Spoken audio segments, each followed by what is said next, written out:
In 48 hours, Central Florida had 51 tornado warnings, and they were all during Hurricane Irma.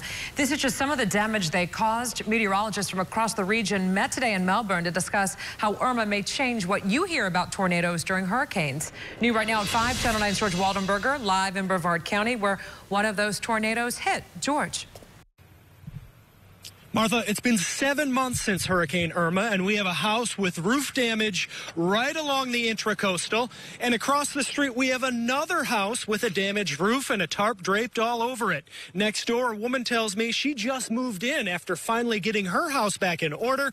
And the thing is, it wasn't necessarily Hurricane Irma that did all this damage, but one of the many tornadoes that it produced.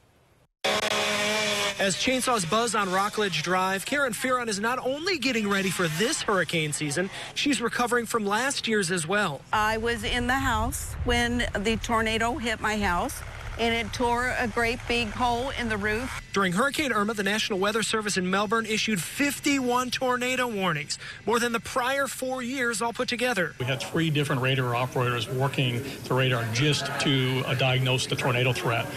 So that's about as extreme as it gets. The setup was there. Just west of Central Florida, Irma was moving due north. This is a prime setup for tornadoes. Getting 3 or 4 tornado warnings for the same general area over a short period of time, like an hour, can be confusing. I was getting it over the TV. I was getting it on my phone. I was getting it on the weather radio. And it was like after a while, I just wanted to turn everything off. So here's a new idea. Pick out the stronger potential for the stronger tornadoes, the ones that could produce winds of 85, 95, 120 miles an hour, which would be above the background wind state of the hurricane itself. To identify tornadoes with winds stronger than those of the surrounding hurricanes. And I still think if it hadn't been for the tornado, I would have been fine.